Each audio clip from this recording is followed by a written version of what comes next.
I get into my department assigned vehicle. It's not a marked vehicle, it's a vehicle like any other citizen would drive. That you would not know it's a police car. Um,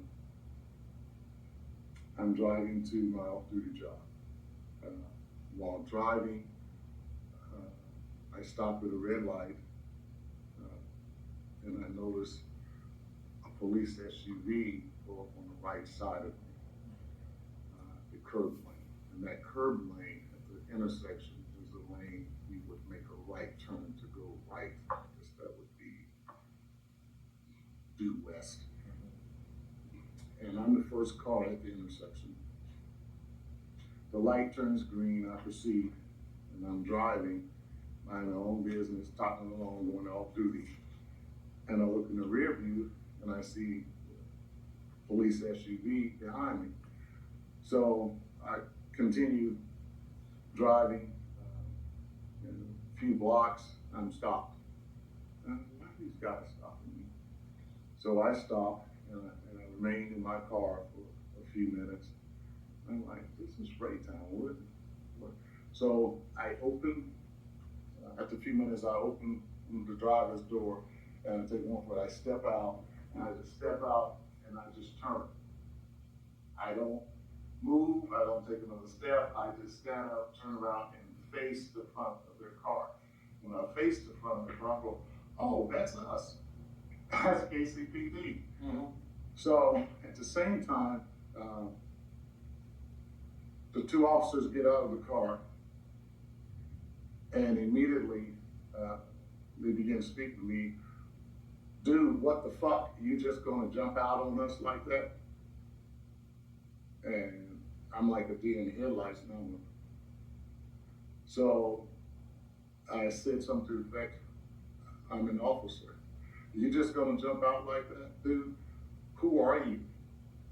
You know, I'm Detective Robinson.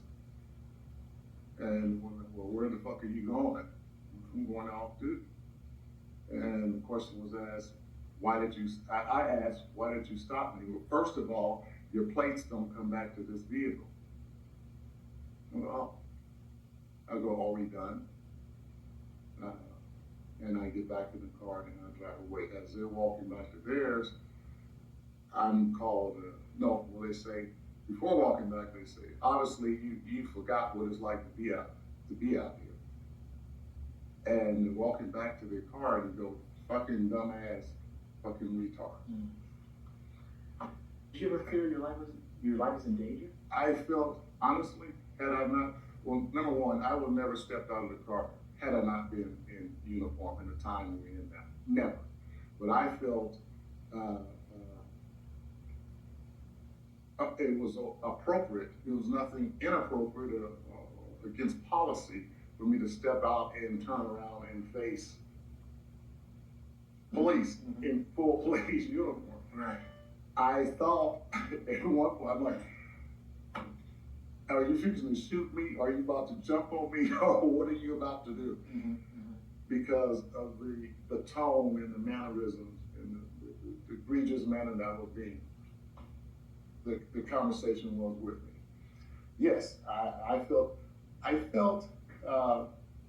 honestly, I know why people are protesting. I felt that level of fear, even though I'm in police uniform, I'm armed, I'm trained, I have all these, whatever. I'm like this. I'm that deer in headlights. I'm that my heart's racing and pounding. I'm like, what are you gonna do next? And all I could say is, why did you stop me? All I could say was, I'm Detective Robinson. All I said was, are we done? And I'm like this. And I get in my car and drive away. Because they're up here. You're right. So I don't know what's about to happen next. But I felt, yes, I felt, I say in a minute, a level of fear. A level of fear, what are you about to do next? Because I think in a reasonable person, this is not how a reasonable person conducts themselves in law enforcement capacity. This is concerning. How are you treating other citizens? How did you think it was okay How do you think that's okay to do? To me, you're dangerous. To me, you're a liability. And I could have been that victim. What, what if I'd have been in plain clothes? Yeah. With badge and other identifiers that identify me as an officer, but just not in uniform. And I tried to tell them I'm a police officer. Well, I might have been taken down to the ground. Right. I might have been shot. I might have reached to my car to get my ID to prove and been shot. I mean, things happen. So I'm that person now. I understand the protest. I understand what people are saying. I never imagined on this department I would experience that from my own. How do you think race played